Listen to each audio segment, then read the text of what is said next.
Good morning, everyone, and welcome. This is Lizzie and Justin, and we are turning towards life as usual on a Sunday morning, UK time. And as usual, we're completely delighted to be here with you. And we are on our 301st episode, Justin, is that right? 301. And we have an amazing source by Justin this morning. And maybe you are new here. We found that we had a few more subscriptions on YouTube last week. And so it looks like maybe a flurry of new people have joined us. And so just to say the pattern of what happens here is that we bring something, we bring a source, and each week it alternates between me, Lizzie, and Justin as to who chooses the source, which could be a poem, a reading, something we've written ourselves, anything that is language, basically. And then we bring it in the space between us and we talk about it. And we often go off on wonderful tangents that sometimes are very close to the source and sometimes are very far flung from it. But always we start with a source, something to awaken our wonderings and curiosity. And then we find our way together and respond to one another's feelings, thoughts, and wonderings and curiosities.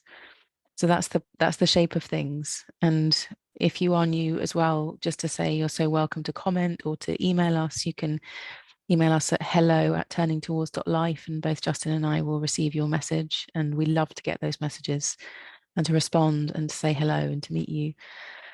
And you can find us on all of the normal podcast platforms like Spotify and Apple Podcast. And we're on here live on Facebook every Sunday morning, UK time. You could also find us on YouTube, and you can also go to the very wonderful website that we have called turningtowards.life if you want to look at everything, every conversation we've had in this series of episodes of 300 plus episodes of us finding sources and talking to one another and finding our way together. So there's lots of ways to listen to us and lots of ways to gather with us. So thank you, Justin, for being here as always. Oh, it's such a great joy, Lizzie. It's just delighting in all the new people who have joined us. Welcome to all of you. And also delighting in all of the people who've stayed with us all this time. And I suppose, Lizzie, I also always want to give a mention to Thirdspace, from whom all of this is born, and say to all of you who are with us, if you find yourself interested in the kind of conversation that we're in, then Thirdspace, which gave birth to this, is a wonderful place to go and look to see what we're up to there. We are thirdspace.org. And now, here we are with the source for this week. So, Lizzie, I've been sitting on this for a long time. I've been wondering about it because there's a sort of a pattern that we've been in for a long time with Turning Towards Life, about, in a way, about the kind of length and depth of the sources that we bring. And I'd been wondering about it, and I was feeling very joyful and playful, and also greatly appreciative of how much these three lines have to say and bring us. And it became clear to me as we entered the beginning of our 4th century that it was time to bring something as concentrated as this. And it's a poem called Bird and Stone, and it's by Victoria Chang, from the book The Trees Witness Everything. And it goes like this. There is a bird and stone in your body. I think that should read, there is a bird and a stone in your body. Your job is not to kill the bird with the stone. I'm going to read it one more time. There is a bird and a stone in your body. Your job is not to kill the bird with the stone. Bird and stone. There is a bird and a stone in your body. Your job is not to kill the bird with the stone. There is a bird and a stone in your body. Your job is not to kill the bird with the stone. So I absolutely love this complete gem of a poem, Lizzie. because it seems to me, at least for me, to speak right into the heart of the experience of being a person.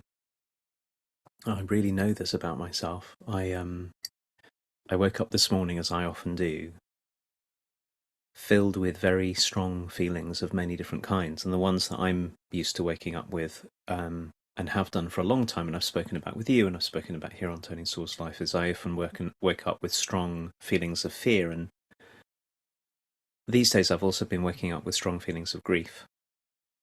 And I got myself up and made a cup of tea and made some porridge and sat and had some breakfast, and then I took myself off to the pond where I swim every day.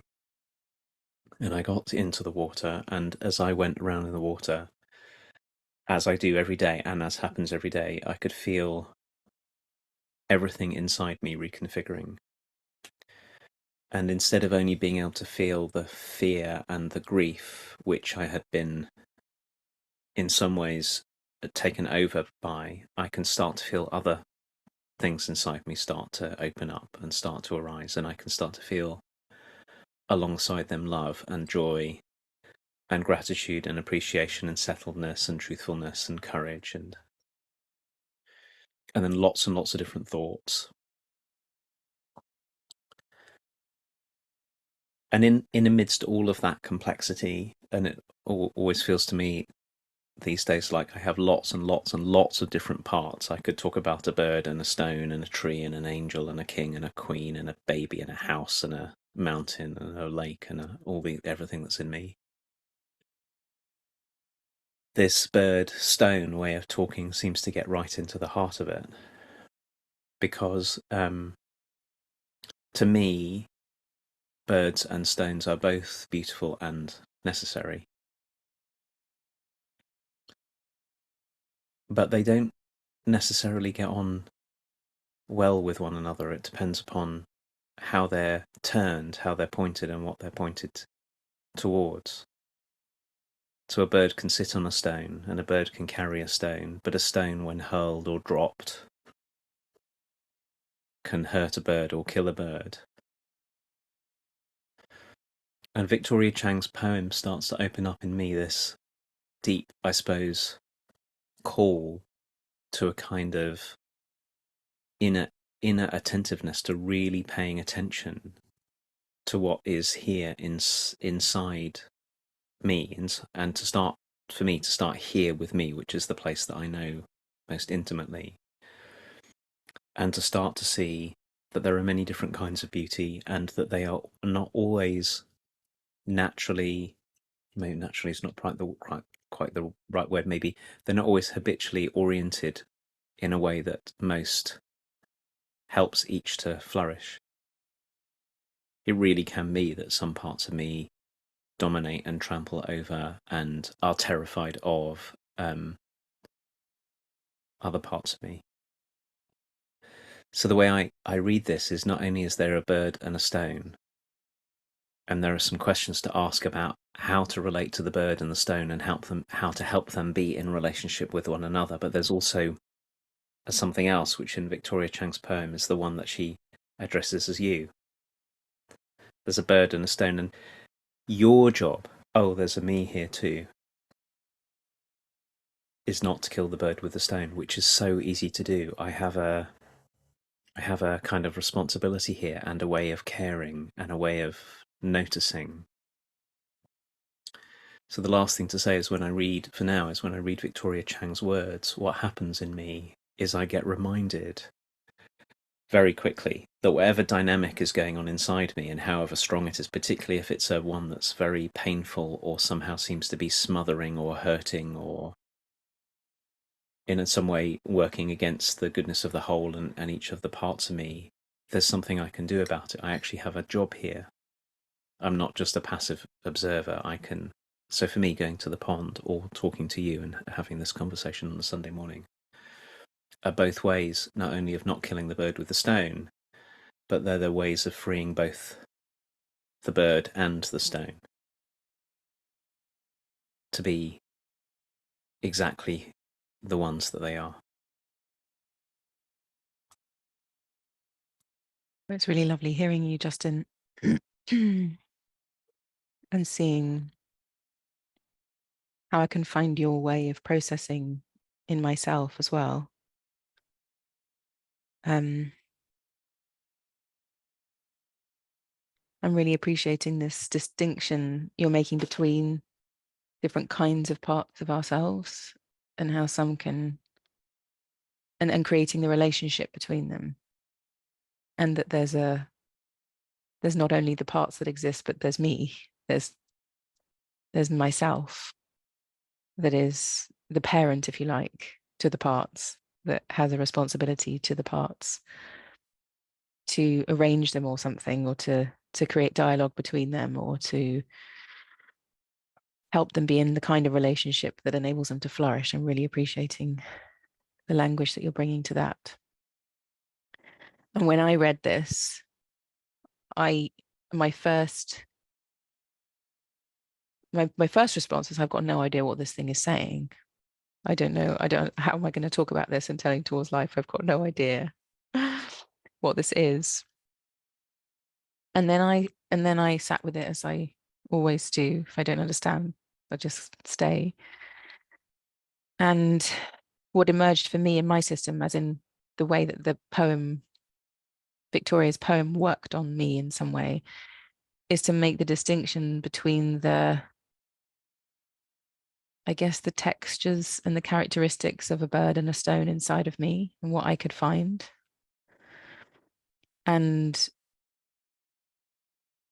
the stone, and like you, Justin, I've fallen in love with stones. So it's not like I think stones are bad and birds are good or something. And I've also been in my life, when I lived in India, I remember there were some really, really, really quite traumatizing blackbirds who used to just stay in this tree outside our house and wouldn't move. But there's also these beautiful, delicate birds that I've encountered. So the word bird has a lot in it for me as well. But the first response was that there's kind of a delicacy and there's a flight in a bird that feels majestic and something to be safeguarded, because it's not gross like a stone. So there's a distinction immediately in me about the delicacy of a bird and the hardness of a stone. And when I relate that to my inner life, I know that there are some very hard stones in me, like my black and whiteness, like my this or thatness, the way I polarize, like it's this or it's that, or it's I'm wrong or I'm right, or you're wrong or you're right, which feels stone-like to me in my relationship to the word stone.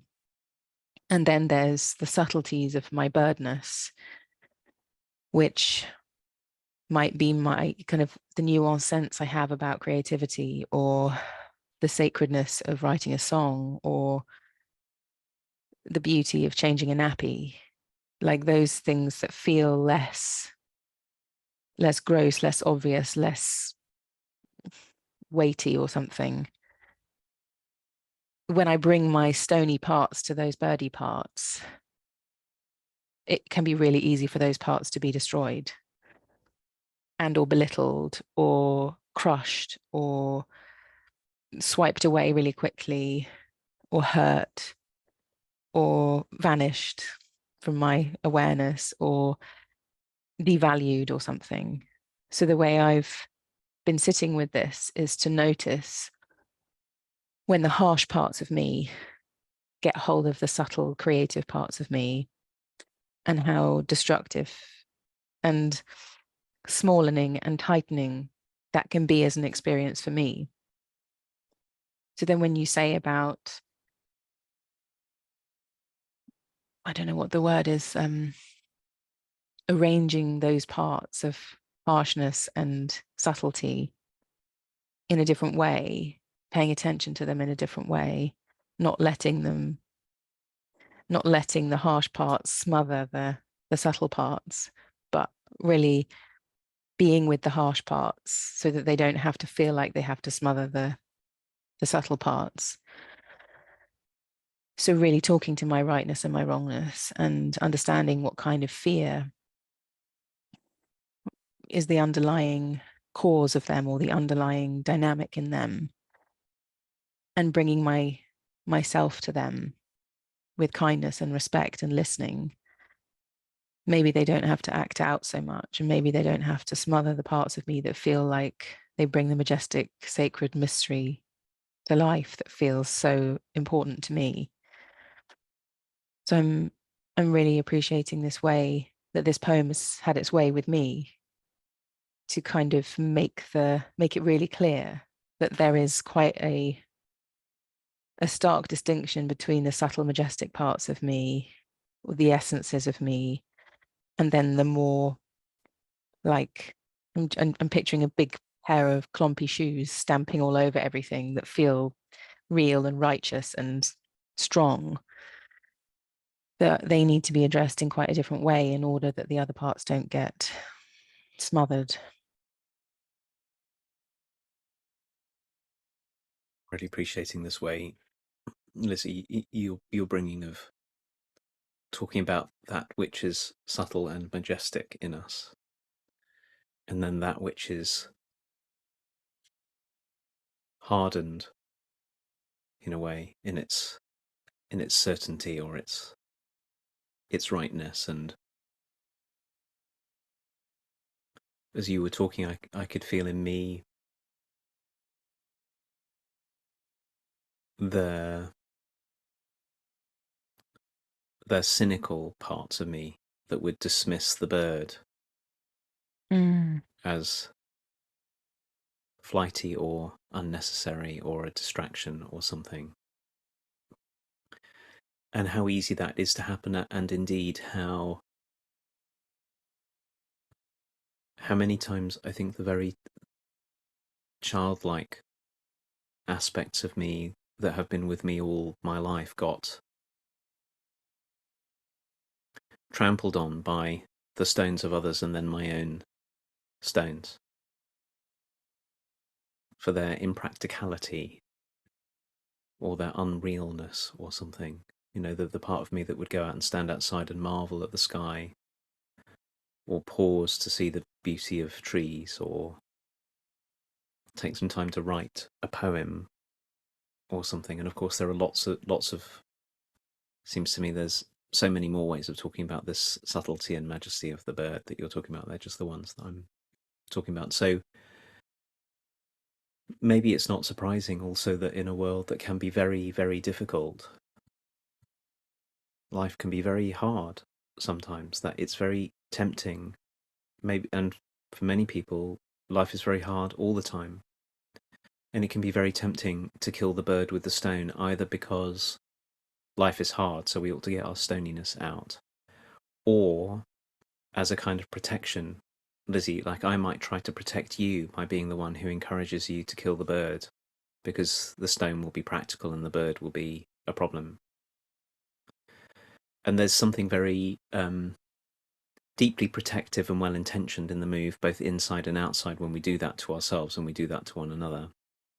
But it comes at such a huge cost, because it's the cost of protection. It's protection by destroying or sidelining aspects of ourselves that we humans really both are blessed with and really need in order to flourish. We need our delicacy and our majesty and our subtlety and our mystery and all of that. And I suppose that's why this poem is this way round, that Victoria Chang is not first inviting us to wonder about how we don't kill the stone with the bird.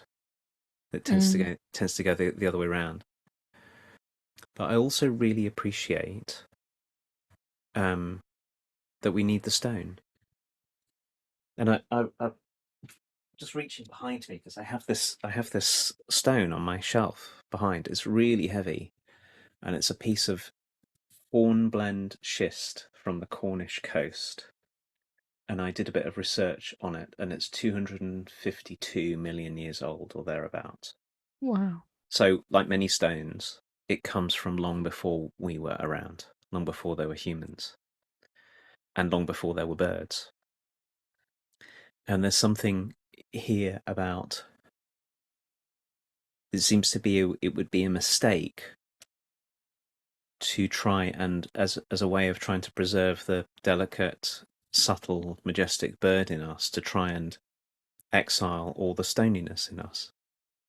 Because there's also something about that which works to try to keep us safe, and that which works to try to keep our feet on the ground, and that in us which pays attention to practical things that need dealing with. And it's so easy to split ourselves apart in a stone-like way, even as we come to the way that you were talking about stones, bird and stone. We can go bird good, stone bad. I really ought to cultivate the birdiness in me and ignore the stoniness in me. But to not kill the bird with the stone must mean something like really giving a place for the goodness that the bird in us expresses and holds, and a place for the goodness that the stone in us holds. So the bird can stand on the stone, for example. And to not get into a bird good, stone bad, bird right, stone wrong. Like that's the step that many of us make. I've certainly made it lots of times when I've got freed up from something. Oh, here's some kind of new freedom or discovery in me. And then I can make it into another version of, I can just make it into another version of bird and stone. I'll beat something else up inside because I've just discovered something new that was liberating, and I'll judge other people by my new standards because I suddenly got so enlightened, or whatever it was. So there's a call here to a kind of, both a kind of radical inclusion and also a kind of gentleness with ourselves inside, a sort of realizing that maybe the bird and the stone aren't actually fixed things, that anything in us and anything in other people could be either bird or stone, depending upon how we treat it, how we come at it, and how we hold it. And that birds and stones can also become other things if we'll let them.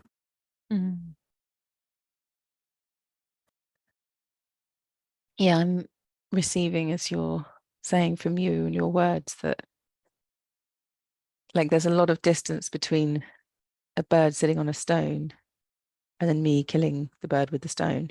Like there's a lot that can happen in between those two extremes. And so it's not like when I see a stone, I have to throw it at a bird and kill it. That's not what has to happen. It's not the nature of, it's not the way things go or something. It just happens to be that probably many of us have seen in some way people throwing stones at birds in our lives or something. There seems to be some relationship implicit there or something. And I'm appreciating so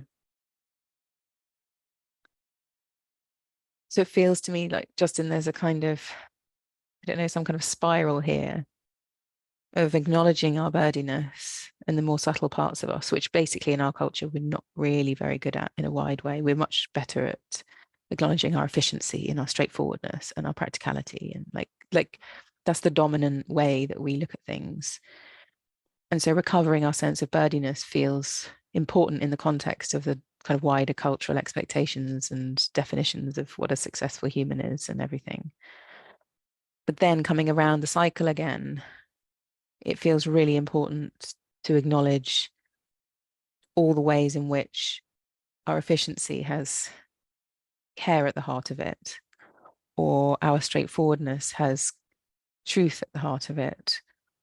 So there's a way of all of these distortions that have become kind of culturally dominant and also live inside of us as dynamics. And, our forcefulness might be part of being wholehearted, or our righteousness might be part of feeling courageous. There's essentialness in everything and also distortion in everything.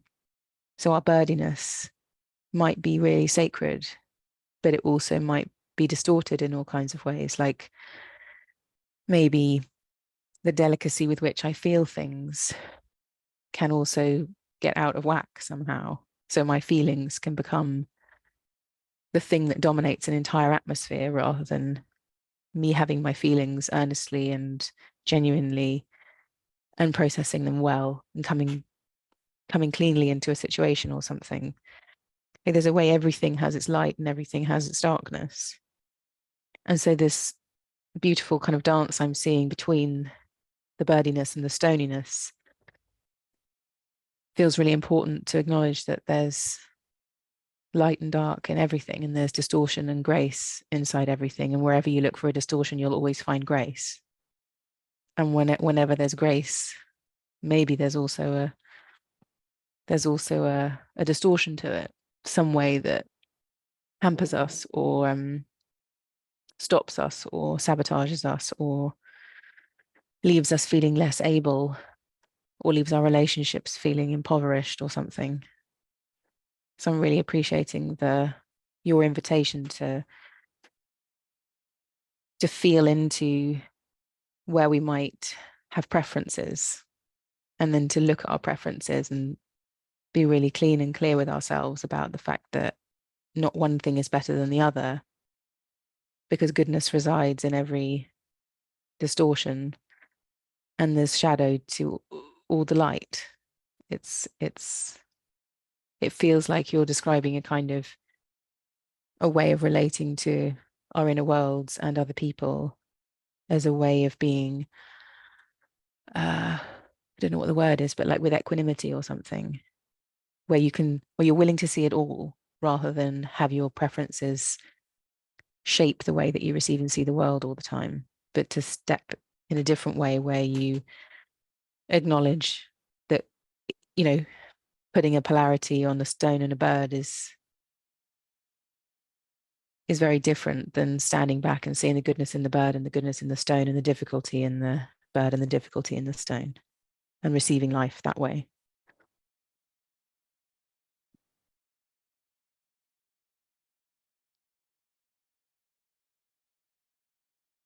As we're coming to the end of our time, Lizzie, I'm also left, from what you're saying, struck that one of the real possibilities here is also to see that everything inside us is in relationship to everything else, and that there are ways that nothing is just happening on its own. Even when I feel filled with stone, it's in relationship to all the other parts of me, the birdiness and when we start to see that everything's in relationship all the time, we also maybe can begin to bring ourselves to those relationships, which is the same as the relationships between people as well, which is that no relationship is a fixed something. It's always amenable to change if we'll bring our attention to it in the right way. So I could have lived for a very long time unwittingly in a dynamic where I'm killing the bird in me with a stone. And even by beginning to notice that, there's the possibility that that might change as I bring myself generously to that.